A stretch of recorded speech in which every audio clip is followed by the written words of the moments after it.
Hey, what's up, guys? Well, today's been a very somber day, a very reflective day. Today's the 2 year anniversary of the Idaho 4, the deaths of Kaylee, Maddie, Xana, and Ethan.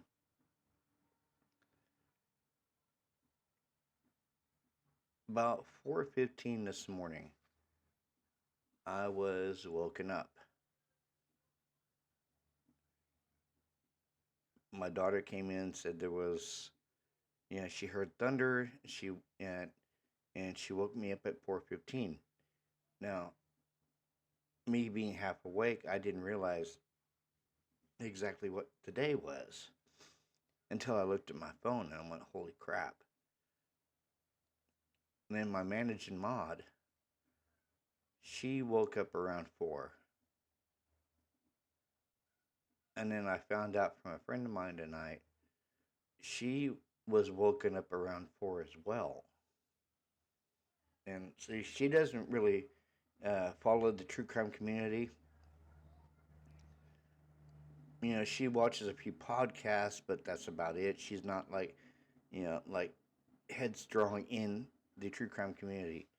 And when I told her about what today was, and she says, I completely forgot about that.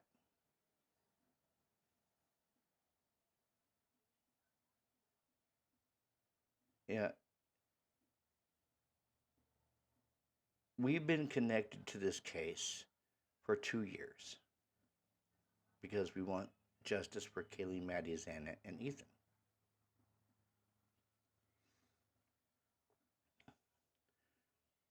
But where are we in this case? That's what I ask myself every day. Where are we in this case?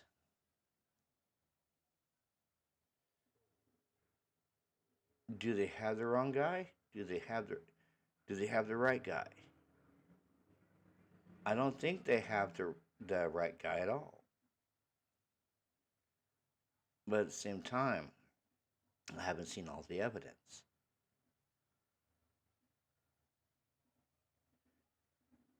And then no one can forget the tearing down of the house a year after the murders.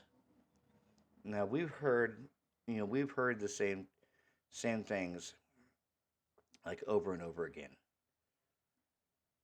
They did it for a community to finally have peace. And we've heard it was for greed. And we've also heard that the U of I are wanting to build low income student housing there on the site. But there's got to be an actual legitimate reason why the University of Idaho tore the house down. Now, Bill Thompson and Taylor, they were fine with the house being torn down. But you know who wasn't? The parents weren't fine with the house being torn down.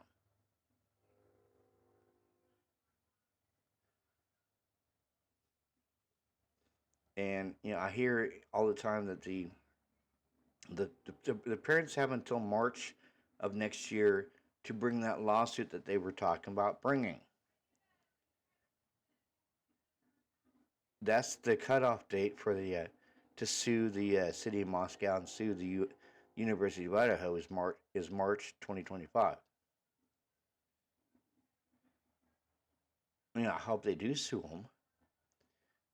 But then Judge John Judge retired. He retired yesterday.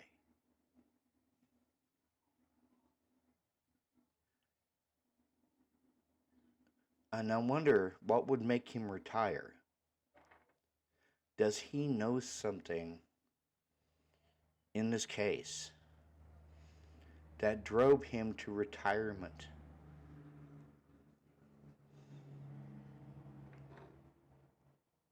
or did he just want to hang up the gavel after 40 years? Because this case was so mentally draining on him that he just said, enough is enough. I'm going to do the change of venue, and then I'm going to retire. Very good possibility that's exactly what happened. He did the change of venue and then decided to retire because he wants to go hiking in the mountains and he wants to read books and he wants to spend time with his family and his friends, which is all admirable qualities. But I just feel like sometimes that his heart wasn't in this case, and that's why he passed it off to Judge Hippler. Now, with Judge Hippler, watching him, he's very no nonsense. He is. He's a very no nonsense judge, and he wants to keep the timeline of the trial on track and moving forward.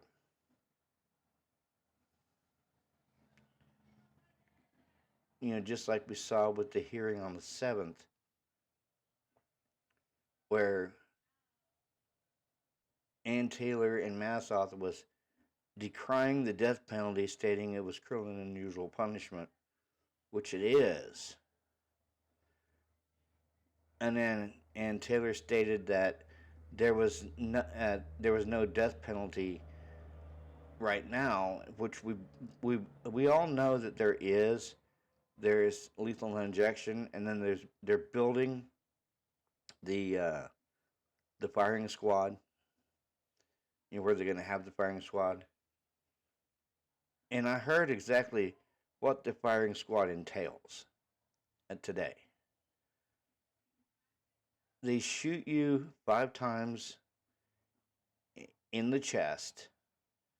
They aim for your lungs, your heart, and your large blood vessels. But it doesn't kill you instantly. You bleed to death slowly.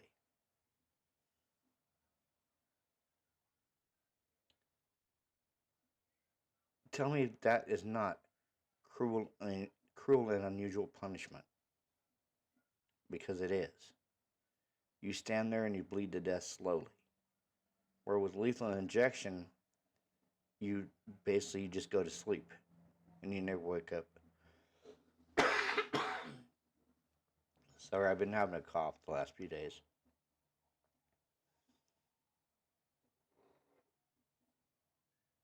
But I mean, where are we at in these timelines?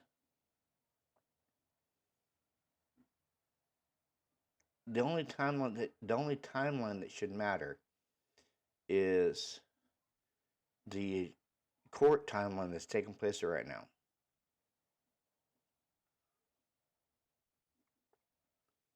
But I don't see Brian doing this stuff. Whoever did this killed before.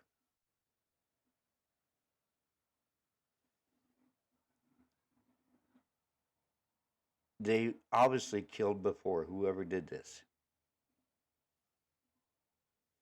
And, did we have, Kathy Mabbitt stating that they were all stabbed to death, in which we all know is not true because of the differing injury patterns.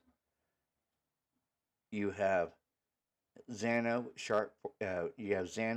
edge weapon injuries, Ethan sharp force injuries, and then Kaylee Maddie stab wounds.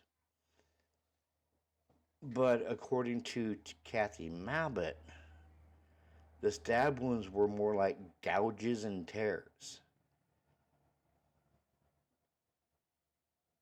So if that's the case, if there were gouges and tears, That must have been a pretty big knife to leave gouges and tears and not incised wounds like a stab wound.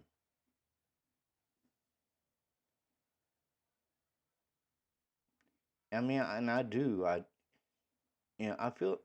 feel for the Gonzalez family, especially today. They lost their daughter 2 years ago today. And I also feel for the Mogans, the Chapins, and the Kernodles because they lost someone. They all lost someone very special in their life. They did.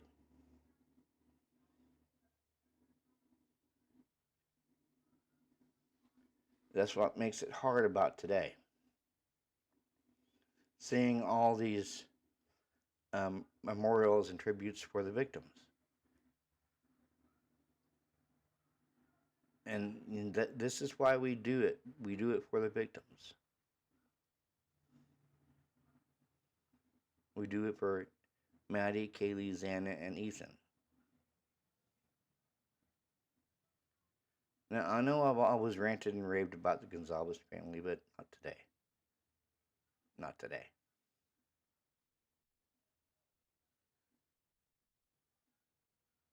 Because they're hurting today.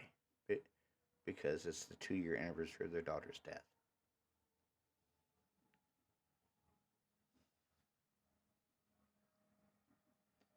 I put out a little memorial video earlier today.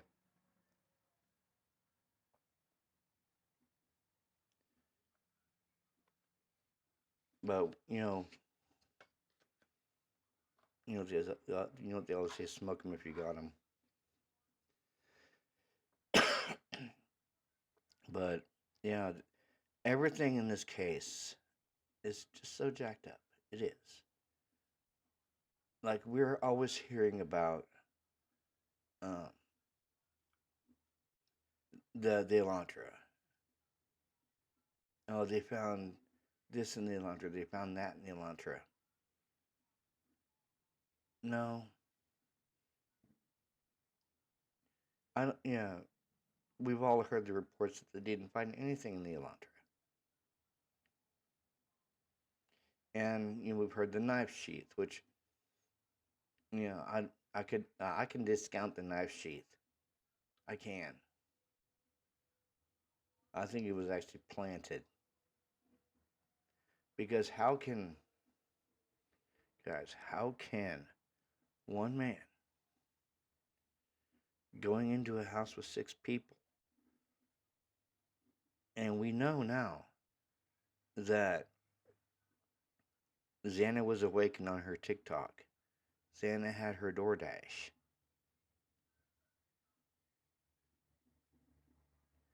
And if Xana was up, Ethan was up. It would have to be somebody with military training who's killed before. Because just looking at Brian, he doesn't look like a killer. He doesn't. And I'm always hearing, oh, but what about the evidence they found in Brian's car? What about the evidence they found in his apartment? They didn't find no DNA in his car. They didn't. And the only thing we saw as far as his apartment was them taking out computer towers and keyboards and other stuff like that. Now, I have heard, I'm not sure it's true, I've heard rumors that Brian had a YouTube channel. But don't quote me on that because I haven't dug down into it yet, but I have heard he might have had a YouTube channel.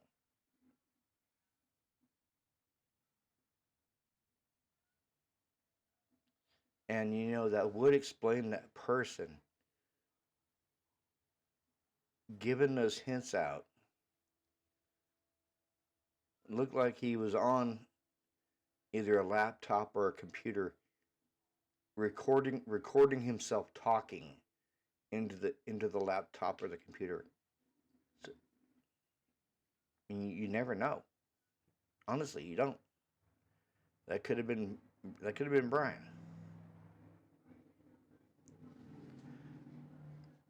Or it could have been Papa Rogers. I'd like to know who Papa Rogers was. And I've heard he's still floating around YouTube somewhere. But I'm wondering if possibly Brent had some type of dealing in this. Because he used to be in the Army. And I think he was in the Marines. And that K-bar had a Marine Corps insignia on it. And trust me, I don't believe that Brian ordered a knife or a knife sheath off of Amazon. I don't think there's receipts stating that he ordered that off of Amazon. So I don't believe all that mumbo jumbo. But it wouldn't surprise me if old Kopaka wasn't involved. Because you have BK, Brian Koberg, and BK, Brent Kopaka. The two BKs. And you had Brent, who lived, wasn't it like a stone's throw away from the Steptoe Apartments? I mean, you never know. You honestly don't.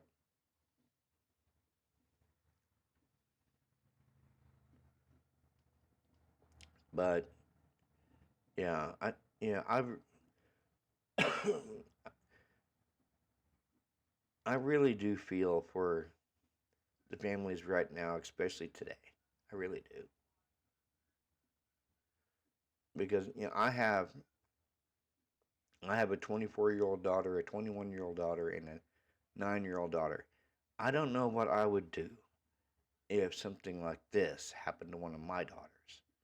I don't know how I would act, but I do know I wouldn't go on interviews all the time. I wouldn't. I would let the police, the detectives, and the courts do their job. I would.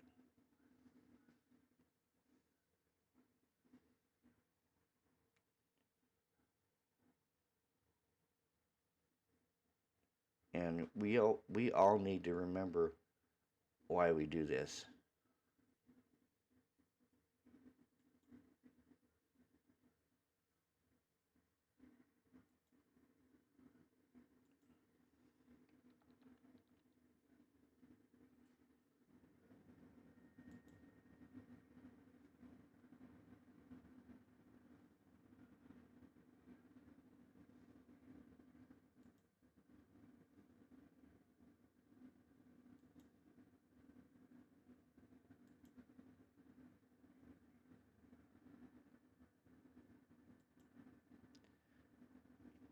Kaylee, Maddie, Xana, and Ethan.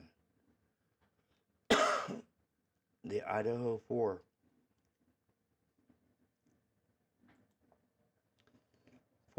Four young souls that was taken out of this world too soon. And yes, I've been getting choked up most of the day.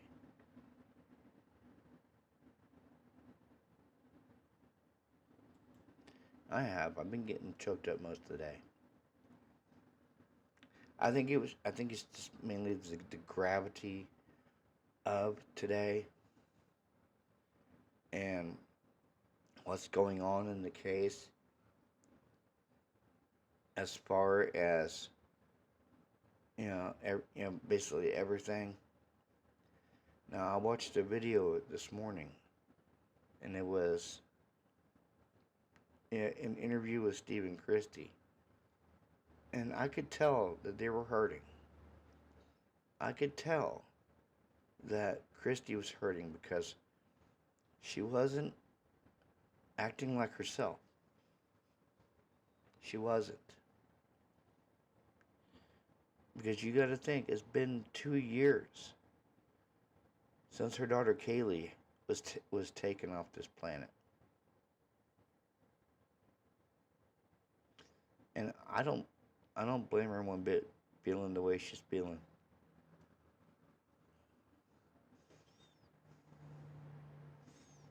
I don't, and I know in Christie's mind, she thinks that Brian did it because she said she hopes that he burns in hell. But I'm wondering, guys, I'm wondering if Steve really believes it. If there's not something in the back of Steve's mind where he's thinking, do we really have the right guy?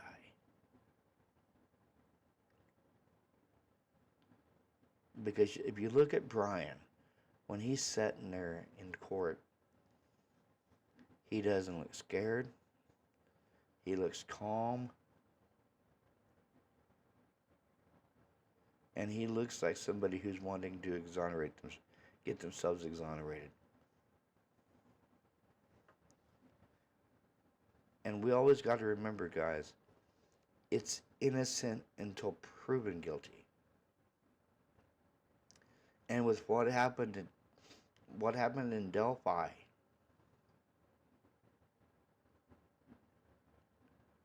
that atrocity, what happened in Delphi with that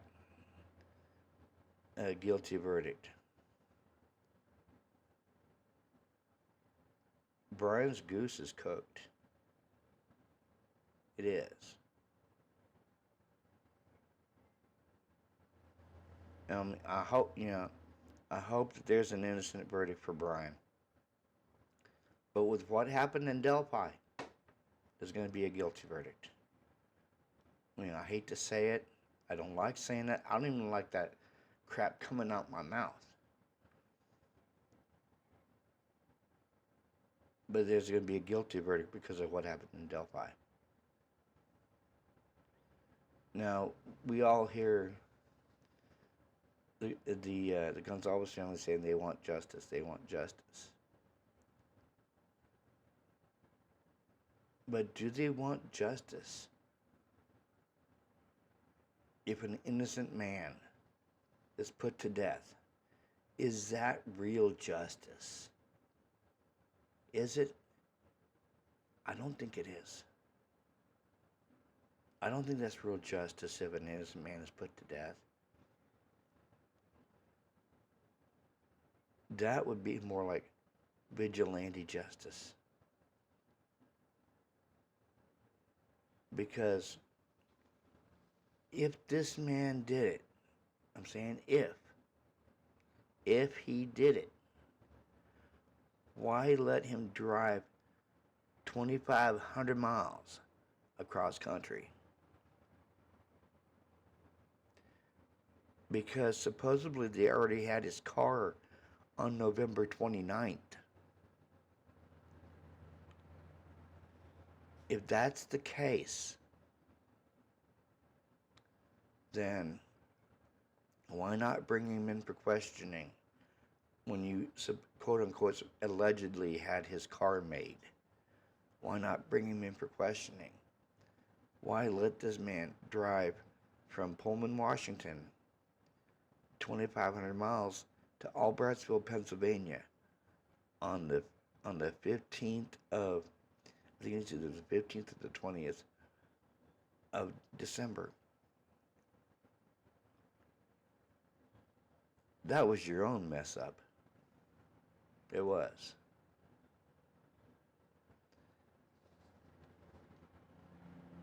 Personally, I don't, like I said before, and like I've said over and over again, I don't think he did it. I don't think he's guilty.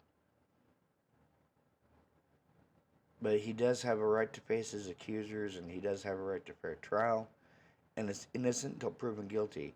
If something happens next year, guys, if something happens next year and he's found guilty, I will be the first one on, on my platform on a live stream apologizing,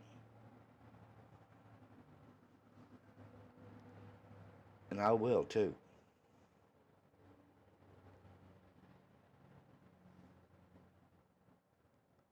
But we need to keep our heads up and keep praying for this man.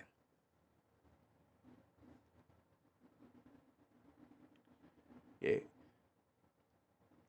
I'm gonna play y'all a quick memorial video, and I will catch you guys later. This is Robert with True Crime Podcast. I'm out. Peace.